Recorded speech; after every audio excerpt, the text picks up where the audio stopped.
Dice la palabra del Señor en el nombre del Padre, del Hijo y del Espíritu Santo. Dice: entonces llegó Jesús con ellos a un lugar que se llama Getsemaní y dijo a sus discípulos: sentaos aquí entre tanto que yo voy ahí y oro.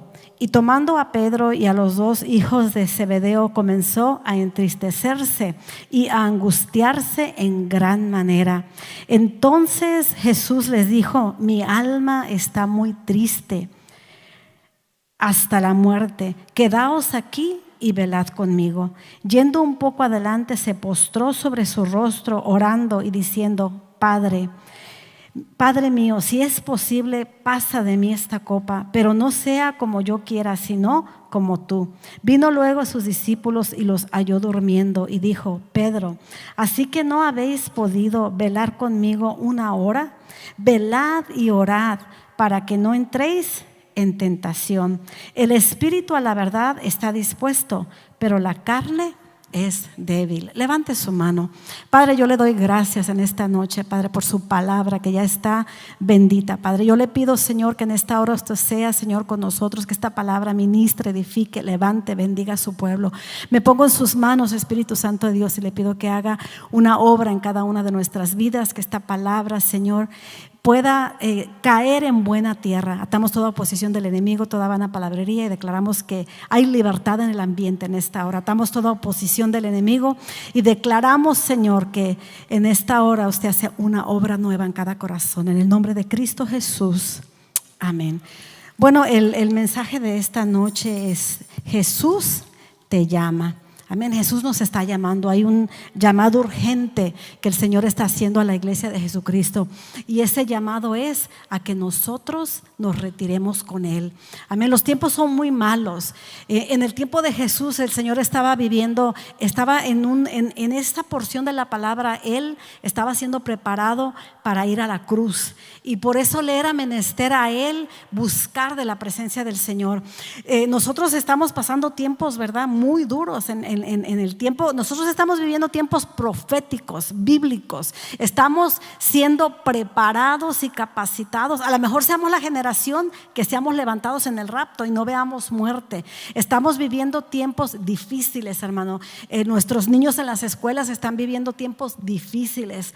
La juventud nuestra está siendo tentada porque hay muchas cosas afuera que los quieren jalar, quieren su alma, quieren el alma suya, quieren el alma de sus hijos, quieren el alma nuestra. Pero ¿sabe qué? Nosotros tenemos al Redentor con nosotros. Amén. El Señor está con nosotros como poderoso gigante. Pero hay una guerra que se tiene que librar. Hay algo que nosotros tenemos que hacer. El llamado de Jesús para su iglesia es de estar con Él.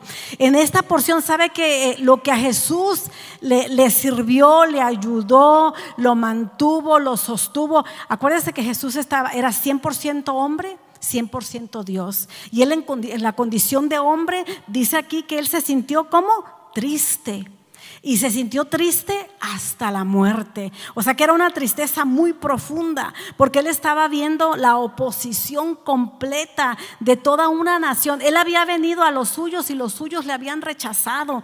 Él había venido a su pueblo y el pueblo no había reconocido el tiempo de visitación. El Mesías se había presentado. Él había dejado su trono, su gloria, su majestad, todos los que le servían, para venirse a ser como uno de nosotros y demostrarnos que nos amaba tanto que iba a dar su vida por cada uno de nosotros. Porque dice la palabra que porque de tal manera amó Dios al mundo que mandó a su Hijo unigénito para que todo el que en Él crea no se pierda, mas tenga vida eterna. La pasión del Padre fue tan profunda que envió lo mejor que tenía. No nos envió nada menor.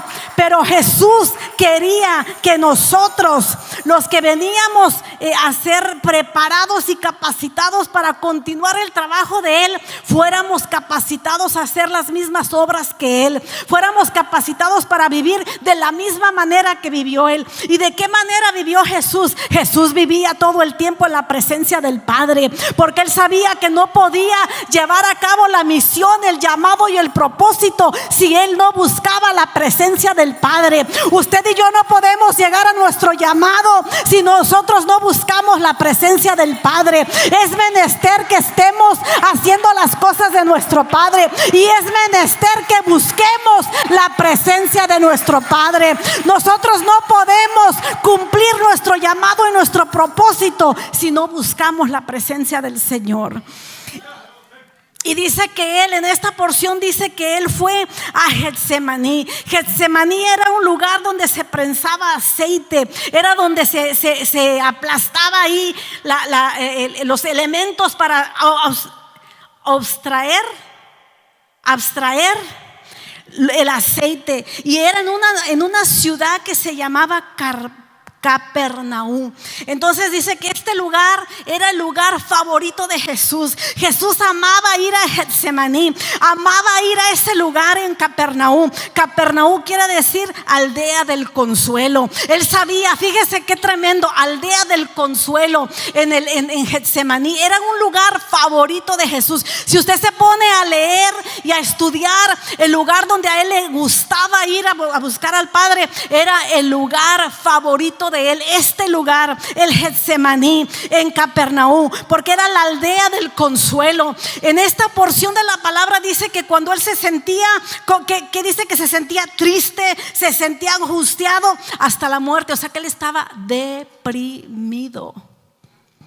Él estaba pasando un tiempo de depresión, un tiempo de tristeza, un tiempo de angustia. Pero ¿cuántos de nosotros sabemos que en la aldea del consuelo encontramos al Señor? ¿Cuál era la aldea del consuelo? Era en la presencia del Dios mismo. Era la presencia del Dios vivo. Nosotros no podemos sobrevivir, hermanos, si nosotros no aprendemos a estar en este lugar que era el lugar favorito del Señor. Yo pienso que en esta noche nosotros vamos a escoger un lugar favorito, y ese lugar favorito tiene que ser la presencia de Dios, porque ahí yo recibo fortaleza, porque yo ahí recibo dirección, porque allí yo recibo lo que yo necesito para seguir adelante y cumplir el propósito de Dios. El propósito de Dios en mi vida es que yo y mi casa sirvamos a Jehová. Por eso me es menester estar en la casa del consuelo, donde yo recibo dirección. Dice que él estaba en ese lugar continuamente porque había tristeza, angustia, pero él se determinó que esto no lo iba a parar a él. Pero hay algo bien importante que dice que cuando él estaba en ese lugar, lo visitaron ángeles y lo consolaban. Esa es la presencia del Señor, donde tú recibes la visitación celestial que tú necesitas para seguir adelante. Yo no sé si usted me escuchó, pero cuando Jesús fue al Getsemaní, en esta ciudad de Capernaum, que quiere decir la aldea del consuelo, ahí se le presentó un ángel de Jehová. Descendió el ángel y dice que le servía. Y la palabra del Señor dice que los ángeles han sido puestos para el servicio de los redimidos. O sea que cuando usted entra a la presencia del Señor, vaya con una expectativa de que Dios le va a hablar. Vaya con una expectativa que Dios lo va a visitar. Vaya con una expectativa que Dios se le va a presentar y Él va a darle dirección. Y no solamente eso, Jesús estaba triste, Jesús estaba angustiado, Jesús estaba en depresión como humano. Pero cuando la presencia del Señor viene, toda la tristeza se va, porque Él dice que Él enjuaga toda lágrima y convierte nuestras cenizas en gozo, en alegría. Él quiere cambiar tu tristeza en gozo. Él quiere que entres a este lugar y sepas que Él está por ti y que Él no te dejará, que Él no te desamparará, que Él cumplirá su promesa en tu casa y en tu vida. Oh, Él nunca dejará su iglesia, Él nunca dejará a sus hijos. Él visitará tu casa, visitará tu generación y cumplirá su propósito en ti. Pero Él quiere que tú entiendas y que yo entienda. Dice: velad y orad. En el 41, 26:41. Velad y orad.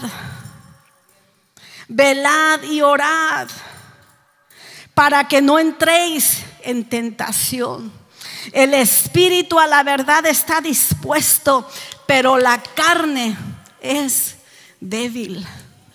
Pero es menester que nosotros nos propongamos a velar. Jesús estaba en una condición humana, porque dice que fue 100% Dios, 100% hombre. O sea que Él nos enseñó que era posible que el espíritu tomara control de la carne. Él nos enseñó que era posible que el espíritu tomara control del alma. Él nos enseñó que era posible vivir una vida de victoria en medio de la tristeza, en medio de la angustia, en medio de la depresión, porque Él nos iba a visitar para darnos alegría, gozo y dirección.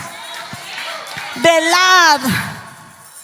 Jesús dice que cuando Él supo que estaba cerca para ir a la cruz, oró de una manera, con una tal agonía, porque Él dijo: yo voy a cumplir la voluntad del Padre.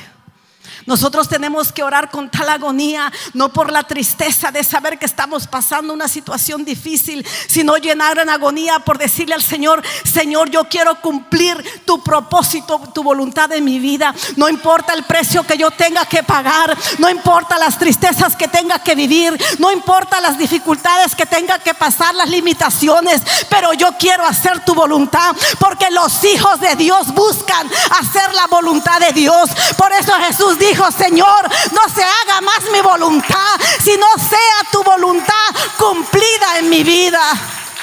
El Señor está buscando y llamando una iglesia que diga: Señor, yo quiero vivir en tu presencia y quiero hacer tu voluntad. Cuando nosotros estamos pasando por momentos difíciles, cuando nosotros sentimos que estamos pasando sequedad, que estamos con actitudes, que estamos pasando momentos difíciles y que nosotros nos sentimos que no podemos atravesar, nosotros tenemos que recordarnos que el Señor nos está haciendo un llamado, y ese llamado es a entrar en el lugar secreto. Cuando nosotros nos sentimos en angustia y en tribulación, es un tiempo de retirarnos de la gente y meternos en la presencia del Señor. El Señor nos está llamando a buscarle. El Señor nos está buscando a consagrarnos. El Señor nos está buscando a que entremos en amores con Él, porque Él tiene una palabra precisa que te quiere revelar en el tiempo de la lucha y de la prueba. Hay una palabra que Él quiere que tú escuches. Hay un propósito que Él quiere que tú cumplas. Acuérdate que el enemigo viene a querer estorbar el propósito del Señor, pero cuando él se fue, se apartó, se retiró, fue cuando vino la aparición de aquel ángel para fortalecerlo. El Señor fortalece al caído y multiplica las fuerzas de aquel que no tiene ninguna. Así que tú puedes confiadamente decir: Él es mi ayudador, no temeré lo que me pueda hacer el hombre, porque si Él está conmigo, ¿quién en contra de mí? El 44 dice: y estando él en agonía, oraba más intensamente. O sea que entre más fuerte se ponga la lucha y la prueba, tenemos que orar más intensamente, con agonía. Y dice que era su sudor como de grandes gotas de sangre que caían hasta la tierra. Estaba la agonía, pero estaba la intercesión. O sea que si tú estás pasando por pruebas que dices: es muy difícil, es el tiempo de meterte más con Dios. Tu agonía tiene que ser conocida por Dios. Más fuerte tiene que ser tu intercesión, porque Él en el momento de agonía oraba más intensamente. Eleva tu intercesión, hazla más intensa. Yo no sé si tú me oíste, iglesia. Entre más intensa sea tu lucha, más intensa tienes que hacer tu intercesión, más intensa tienes que hacer tu guerra. Oh, tienes que agarrar coraje y decirle al enemigo: esta breve tribulación no me apartará de tener intensidad en la presencia de Dios. Esta tribulación me llevará a una intensa adoración, a una intensa alabanza, a una intensa entrega, a una intensa búsqueda, a una intensa consagración, a una intensa santidad, a una intensa búsqueda de la presencia de Dios. Jesús dijo: tú no me vas a derrotar, tú no me vas a derrotar. Yo tengo que ir a la cruz del Calvario, yo tengo que terminar mi propósito. Tú tienes que sentar en tu espíritu y decir: esta prueba no me va a detener de llegar a mi propósito. ¿Por qué de ver a mis hijos profetizar? ¿Por qué de ver a mis hijos predicar? ¿Por qué de ver a mis hijos ir a las naciones a proclamar que Jesús es Rey de Reyes y Señor de señores? Cielo y tierra pasará, pero la palabra de Dios no pasará jamás. Yo tengo que pararme en las promesas del Señor. El versículo 46 es una tristeza, es una tristeza. El Señor les dijo: ¿por qué duermes? ¿Qué les dijo? ¿Por qué duermes? Lucas capítulo 22, versículo 43. Vaya conmigo a la escritura del Señor. Jesús ora en el Getsemaní, y cuando llega de ahí, Él estaba gimiendo profundamente. Él entró en una intercesión donde Él estaba de tal manera conectado con el cielo que dice que eran como gotas de sangre que Él gemía. Yo creo que ahí estaba gimiendo el nombre de tu familia. Él estaba gimiendo ahí el nombre de mi generación, porque Él estaba intercediendo. Él es el sumo sacerdote que en este momento está intercediendo, y en el Getsemaní Él estaba intercediendo para que el propósito de salvación sobre los tuyos y los míos fuera cumplido. Pero Él se enfrentó a algo que le dolió su corazón. Se enfrentó que Él hizo la invitación a sus discípulos y les dijo: vengan a orar conmigo. Y dice que cuando Él sale de ese lugar y les dijo: ¿por qué dormís? Levántate y orad para que no entréis en tentación. Ojalá que el Señor, cuando nos visita, no nos diga: ¿qué estás haciendo? No estés durmiendo. Está en un tiempo, esta iglesia, Odres, yo declaro que cada uno de ustedes está en el fuego del Espíritu Santo, y que ustedes están encendidos, y que ustedes buscan la presencia del Señor. Pero hay una iglesia que está siendo levantada y reprendida a la vez por el Señor, diciendo: ¿por qué estás durmiendo? El Señor no quiere que nosotros estemos durmiendo. ¿Y qué quiere decir? Estar en una condición donde tenga el Señor que venir a reprendernos y decir: ¿por qué duermes? Velad y orad para que no entréis en tentación. ¿Qué quiere decir estar durmiendo? Estar fríos, estar indiferentes, estar ausente. Dice que estar frío quiere decir estar inconsciente. Dios no quiere una iglesia inconsciente a lo que está aconteciendo. El Señor está pronto por levantar su iglesia, y la iglesia de Jesucristo no puede estar en una indiferencia, no puede estar anestesiado, no puede estar inconsciente, no puede estar insensible, no puede estar falto de actividad. La iglesia se tiene que activar, la iglesia se tiene que despertar, la iglesia se tiene que manifestar. El Señor les dijo: ¿por qué? ¿Por qué es que estás durmiendo? Es tiempo de levantarnos a orar, es tiempo de meternos en intercesión, porque el enemigo está presto. El Señor dijo: orad y velad para que no entréis en tentación. ¿Cuál es la tentación en la que nosotros podemos caer? ¿Qué quiere decir tentación? Es un impulso de hacer algo que no se puede detener. Cuando hay una tentación y la persona no está lista, y la tentación, quiero decirte una cosa, que no es que tú te vayas al mundo. La tentación es estar en la iglesia y no estar en el llamado de Dios. Es estar en la iglesia y estar indiferente a que las almas se están perdiendo. Estar indiferente en la iglesia es que tú estás viendo una necesidad en tu familia y optas por deprimirte cuando tú tienes la respuesta en ti. Tú optas por estar indiferente a lo que está pasando cuando tú eres la respuesta para tu familia. Tú eres la respuesta para tu compañero. Tú eres la respuesta para la compañía. Tú eres la respuesta para el necesitado. Nosotros somos la respuesta del mundo. La iglesia es la respuesta del mundo.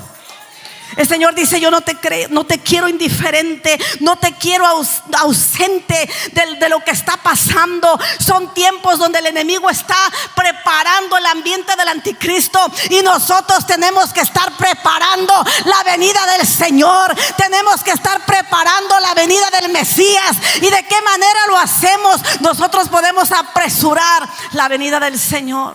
¿De qué manera?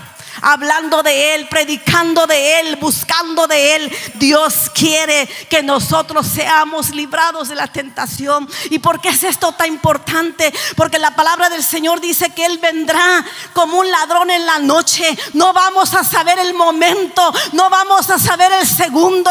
Solamente va a sonar una trompeta, y es necesario que estemos despiertos y que estemos ardientes en el espíritu, y que no permitamos que el enemigo nos robe absolutamente nada. Que yo y mi casa podamos entrar cuando esta trompeta suene. Usted va a hacer que los suyos entren por medio de la oración, por medio de la intercesión, por medio del gemido, por medio del ayuno, por medio de pararse en la brecha por los suyos. Nosotros tenemos la obligación de pararnos en la brecha. Cuando tú sabes que estás frío, cuando tú sabes que hay actitudes, tú puedes decir que aquello es la evidencia de la falta de la presencia del Señor. Nosotros necesitamos la presencia del Señor. El espíritu a la verdad está dispuesto, pero la carne es débil. Pero nosotros tenemos que oponernos a la pereza, al sueño, a la indiferencia, a todo aquello que quiere privarnos de que nosotros obtengamos la victoria para nuestra casa. Quizá usted diga: yo no quiero escuchar exhortación, pero el Señor no quiere que nadie se pierda, sino que todos lleguemos al arrepentimiento, que todos lleguemos, porque nosotros podemos estar en la iglesia y podemos estar dormidos, podemos estar en la iglesia y estar indiferentes, podemos estar en la iglesia y estar en un estado aún muerto. El Señor vino a los suyos. Por eso te digo, tú puedes estar en la iglesia y estar ausente de estar en el Señor. Él vino a los suyos. Los religiosos de su tiempo no conocieron quién era el que los estaba visitando. Dios no quiere una iglesia religiosa. Dios quiere una iglesia que tenga una relación con Él. Dios no quiere una iglesia que tenga conocimiento. Dios quiere una iglesia que sabe buscar su presencia. Dios no quiere una iglesia que solamente está en eventos. Dios quiere una iglesia que está en la presencia del Dios vivo. No queremos eventos, no queremos cosas momentáneas que nos llenan la emoción. Queremos cosas permanentes que nos mueven de estar en la frialdad y en la indiferencia, y nos posicionan en lugares donde podemos obtener las bendiciones de Dios. ¿A qué somos tentados? ¿A qué somos tentados? El enemigo nos quiere tentar a que no perdonemos, a que no prediquemos, a que no hablemos de Él. Quiere que vivamos ofendidos. ¿Sabe lo más peligroso en una iglesia, en la iglesia general de Jesucristo? Es vivir en un estado de ofensa. El Señor fue ofendido, a los suyos vino y los suyos lo rechazaron, pero Él dijo: yo no me voy a ofender, porque si yo me ofendo voy a perder el propósito. Usted no se ofenda por nada. Si la palabra viene y le exhorta, usted reciba la palabra, porque si usted está viviendo una vida ofendido, cuando la trompeta suene, usted no podrá ser levantado. Si usted está casado, usted no puede vivir con una ofensa. Usted tiene que soltar las ofensas. Usted tiene que soltar aquello que le hirió. Usted tiene que soltar todo aquello, porque es más importante la salvación de su alma y la salvación de su casa que retener algo que no me pertenece. Cuando usted entra a la presencia del Señor, es un buen lugar para decirle: Señor, esto que siento en mi corazón no es mío. Aquí te dejo todo, porque yo quiero estar preparado para cuando usted venga. No puedo vivir con ofensas, hermano. No puedo vivir con ofensas. Oh, puedo vivir con ofensas. Dios quiere que usted viva una vida de libertad, donde usted puede decir: yo no tengo por qué ofenderme. Si Jesús soltó toda ofensa por amor al mundo. ¿Sabes quién lo ofendió?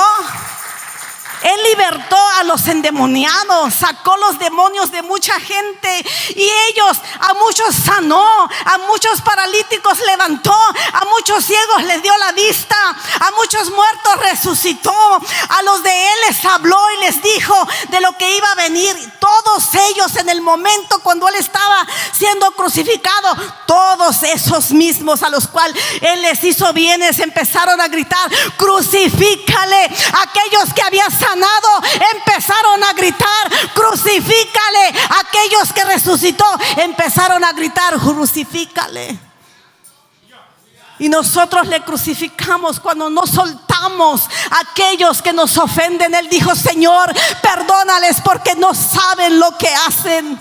Y perdonar no quiere decir que te vas a ir a tener un party con aquella persona. Quiere decir que tú vas a soltarles de tu corazón y vas a decirles: yo no tengo prisionero a nadie, porque el que me libertó a mí se llama Jesucristo, y el hombre libertare será verdaderamente libre. Usted ha sido llamado para vivir en libertad. Usted no ha sido llamado para vivir en ninguna prisión. Nosotros hemos sido llamados a vivir en libertad. Dios no nos ha llamado a vivir en prisión. En esta noche abre las cárceles y saca los reos que tengas ahí, y dile: yo suelto a todos aquellos que he tenido retenidos en este lugar, porque a libertad me ha llamado Dios. El que haga lo que haga atrás de mis espaldas, sin Dios lo hace. Y yo no voy a vivir en cautiverio por nadie, porque Dios a mí me ha llamado a libertad. Él me hizo libre para vivir la vida resucitada de Cristo. ¿Cuántos son libres en este lugar? ¿Cuántos son libres en este lugar? Usted tiene que vivir la vida resucitada de Jesús, una vida de libertad. Una persona ofendida no vive libre, vive reviviendo la ofensa. Si a usted le hicieron lo que le hicieron, le defraudaron, le robaron, le maltrataron, acuérdese que Jesús le hicieron de todo. Mas sin embargo Él pudo decir: Señor, perdónales. Perdónales, porque no saben lo que hacen. Cuando la gente sale de un lugar hablando, la boca nosotros no la podemos retener de nadie, pero sí podemos retener el corazón limpio y decir: Señor, yo bendigo a aquellos que me persiguen sin causa, porque yo no voy a parar el propósito de Dios. Yo no voy a parar la causa en mi casa. Oh, porque yo tengo una descendencia por la cual tengo que luchar. Usted enfóquese en los de su casa, enfóquese en trabajar por traer a todos los que usted tiene que traer al reino. No se enfoque en los que están afuera. No se enfoque en los que hacen o no deshacen. Miren, en este tiempo habrá muchos falsos maestros, muchos falsos predicadores. Por eso es que usted tiene que vivir en el Getsemaní. Por eso es que usted tiene que vivir en el lugar secreto. Por eso es que que usted tiene que vivir en la palabra para que no sea engañado. Usted tiene que enfocarse, caiga quien caiga a la derecha o a la izquierda. Usted tiene que mantenerse fijo en el autor y consumador de su fe, y su nombre es Jesucristo de Nazaret, el que murió en la cruz del Calvario. Yo no voy a perder mi alma por ningún profeta, evangelista o lo que sea. Yo no voy a perder mi salvación. Yo adoro al Rey de Reyes y Señor de Señores, aquel que compró mi alma con un precio de sangre. Él murió en la cruz del Calvario, y mi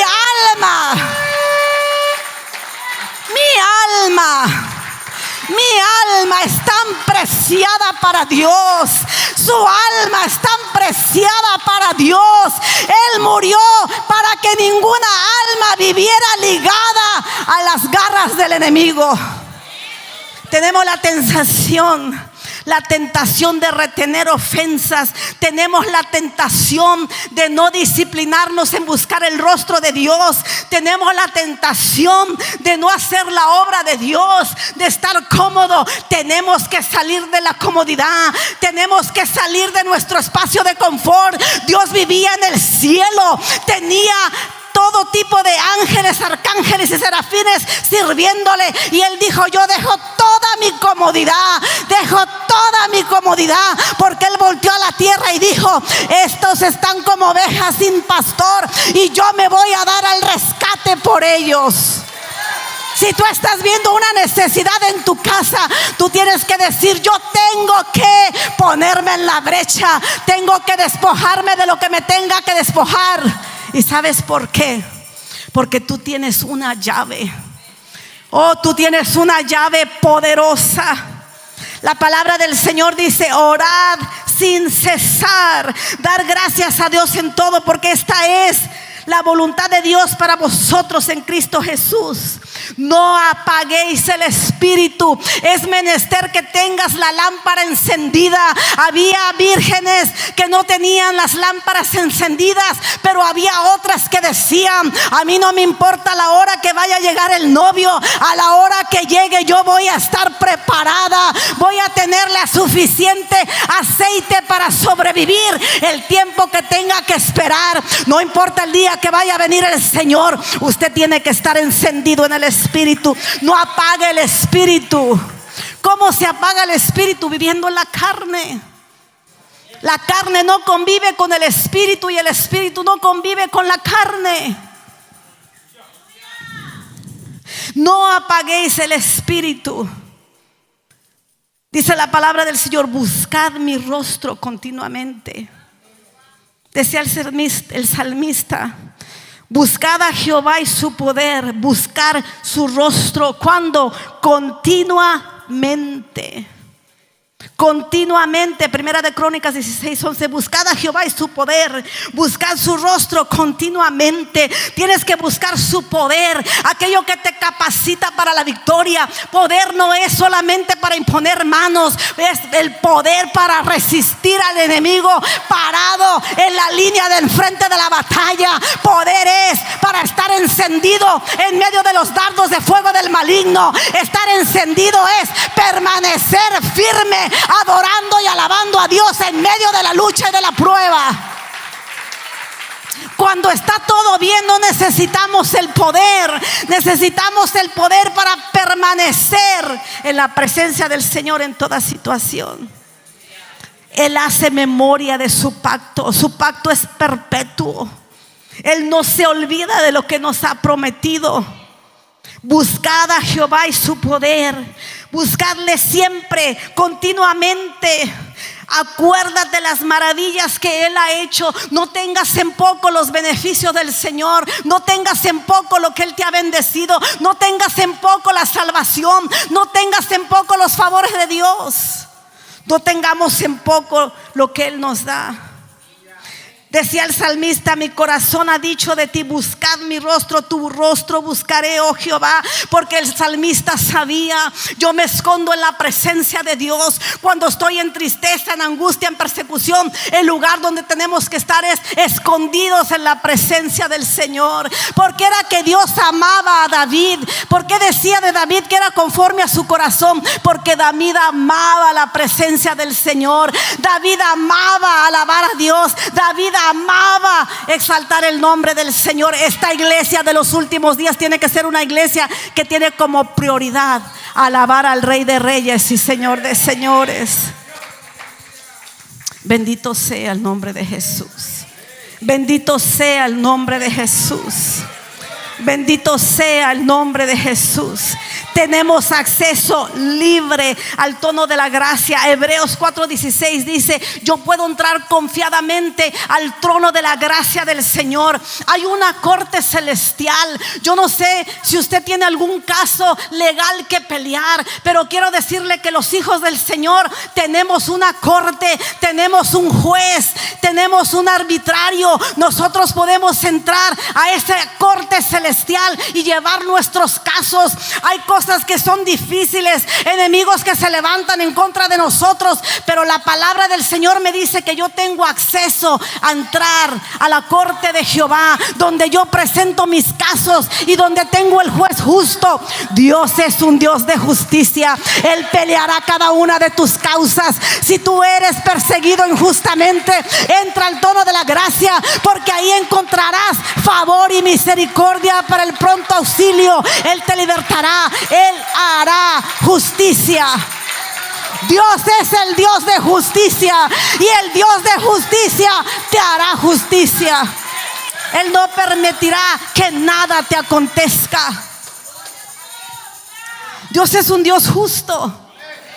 Él te hará justicia. ¿Qué tienes que hacer tú? Entrar confiadamente ante ese trono celestial para clamar por misericordia. Porque tenemos que creer en la misericordia del Señor. Porque quizá alguno de los nuestros la necesite y tú la arrebatas por ellos. Tú tienes que arrebatar por los tuyos la misericordia y el favor, porque Él tiene un pacto perpetuo contigo y tus descendientes. Por eso es que tú puedes confiar que Él salvará a los tuyos, no por tus méritos ni los méritos míos, sino por el pacto perpetuo que Él hizo con tu casa, que tú hasta 1000 generaciones alcanzarán la bendición y la benevolencia de Jehová. Él traerá salvación a tu casa, porque grandes y maravillosas son las obras de Jehová. Su misericordia y su favor son inagotables. Tienes que creerlo para tu casa. Tienes que creer que tú te puedes acercar. Hebreos 4:16 dice: acerquémonos pues confiadamente ante el trono de la gracia para alcanzar misericordia y hallar gracia para el oportuno socorro. Yo no tengo un Dios que quiere castigarme, tengo un Dios que quiere bendecirme. Tengo un Dios que quiere bendecirme. Yo no sé qué Dios tienes tú, pero mi Dios es un Dios que me quiere bendecir. No me da conforme a lo que yo merezco, me da conforme a sus riquezas en gloria. Me da conforme a sus riquezas en gloria. Dios es un Dios bueno. Dios es un Dios bueno. ¿Cuántos lo creen en esta noche? ¿Cuántos están dispuestos a dejar toda pereza, toda comodidad para pelear la buena batalla de la fe? Tú tienes que pelear por los tuyos. Tienes que proponerte con todo lo que tienes que no vas a dejar que ni uno solo sea arrebatado por el enemigo. Tienes un abogado. Tienes alguien que es justo, que pelea por tus casos. Tienes que entrar al tribunal de Dios. Yo he llevado muchos casos al tribunal de Dios y le digo: Señor, aquí hay una injusticia, Padre. Se está hablando esto y es injusto, Padre. Yo soy tu sierva, mi casa te sirve, oh Dios. Haz justicia por mi casa, haz justicia por mi casa. Defiende mi causa, Padre. Cierra la lengua de los leones, Padre. Cierra sus bocas. No permitan que el veneno de los enemigos enemigos caiga, Padre, a mi corazón. Y quiero decirte que Dios hace conforme tu fe. Todo el que cree, todo el que ora creyendo se le dará, porque no hay nada que el Señor no pueda contestar. Él cerrará las bocas de aquellos que hablan de tu casa. Él hará justicia por aquellos que hacen injusticia por ti. Dios es bueno. Dios es bueno. ¿Cómo voy a orarle a Dios? ¿De qué manera yo me acerco a buscar al Señor? ¿De qué manera hago que Dios ¿de qué manera toco el corazón del Señor? Fíjate que hay musulmanes, hay judíos, y ellos tienen 3 tiempos en el día que buscan la presencia del Señor, y son un reloj. Ellos tienen 3 horas en el día donde ellos a esa hora, si usted va a Israel, usted ve que ahí se hincan. Donde quiera que están los musulmanes, ahí se hincan. Tienen estos 3 tiempos del día donde ellos se hincan y se ponen a orar. Pero quiero decirle que sus oraciones son repetitivas, oraciones aprendidas de generación en generación. Dios no pide eso de nosotros. Dios pide que nosotros vengamos solamente con un corazón abierto y dispuesto, que le podamos volcar el corazón a Él, y no con religión. Dios no quiere una iglesia religiosa, hermano. Dios quiere una iglesia que le ame a Él.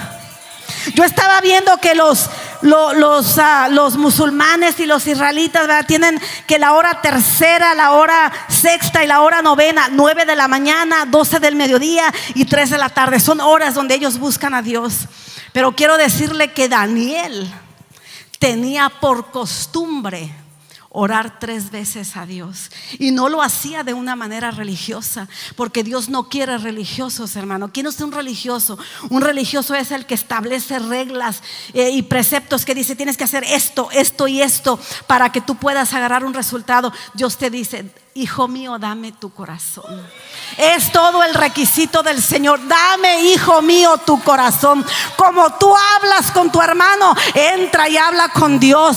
Y vamos a proponerlo hacerlo como Daniel. Dice que Daniel tenía eso. Él tenía por costumbre abrir las ventanas de su casa a 3 horas diferentes del día. Yo me imagino que decía mañana, mediodía y noche. ¿Y qué pasó con esas oraciones de Daniel? Pararon aquello que sus enemigos querían hacer. Tenía enemigos en el palacio real que querían eliminar a Daniel. Pero ¿qué pasó? El Dios de Abraham, de Isaac y de Israel estaba con Daniel, y él no iba a permitir que ningún faraón, que ninguno de allá de afuera terminara con el propósito de Daniel. Yo no sé si tú estás entendiendo el poder que tienes como hijo de Dios.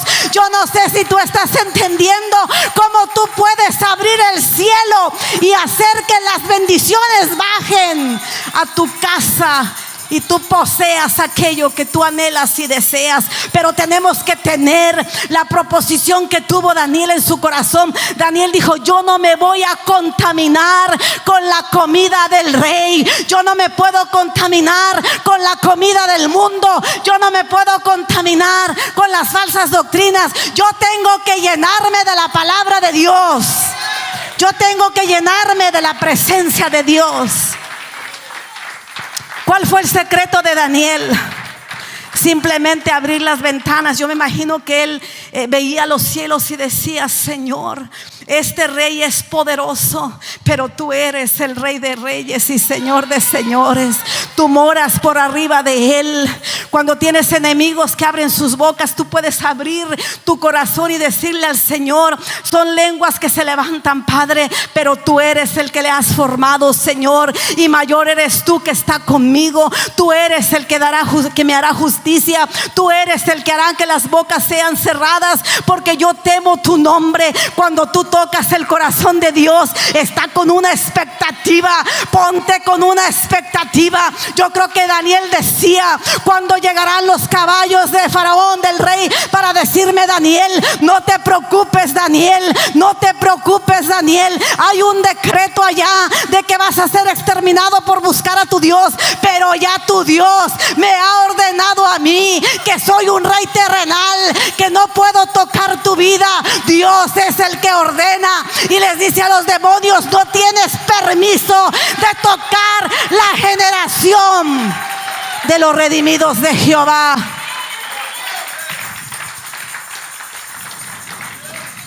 ¿Sabe lo que tenemos que hacer en la iglesia? Hablar menos del diablo y hablar más de Dios. Tenemos a un enemigo derrotado, tenemos a un enemigo que fue vencido en la cruz del Calvario. Tenemos que hablar más de un Dios que le venció en la cruz del Calvario, un Dios que le derrotó, un Dios que venció la muerte, un Dios que está en todo lugar. Dios es el Dios omnipresente, el Dios omnipotente y el Dios omnisciente. Satanás es una criatura creada por el Creador. No tengas miedo. Confía en Dios. No tengas miedo. Hay mucha gente que corre y dice: me están haciendo brujería, oh, yo tengo temor de esto. Usted tiene que correr y decir: no hay nada, no hay plaga que pueda tocar mi morada. Usted tiene que aprender que Dios es superior a todos. No hay nadie como nuestro Dios que haga proezas. No hay nadie como nuestro Dios en autoridad, en poder y en dominio. Él crea donde no hay nada. Recuerde que donde había un vientre estéril, Dios dio la palabra y aquel vientre empezó a fertilizarse. Donde la palabra de Dios llega, eso es fertilizado. Y donde hay una semilla fertilizada, va a haber un fruto, va a haber un nacimiento de un propósito de Dios. La palabra de Dios son semillas, y su fe fertiliza esas semillas, y su fe hace que esas semillas crezcan, y su fe hace que esas semillas germinen y que puedan ser árboles frondosos. Usted entierra una semilla abajo, pero usted está haciendo que aquella semilla crezca. La fe es así. Usted agarra una palabra y usted dice: de aquí no me muevo, de aquí no me muevo. Dios me dijo, Dios me habló, Dios me prometió, y Dios cumplirá.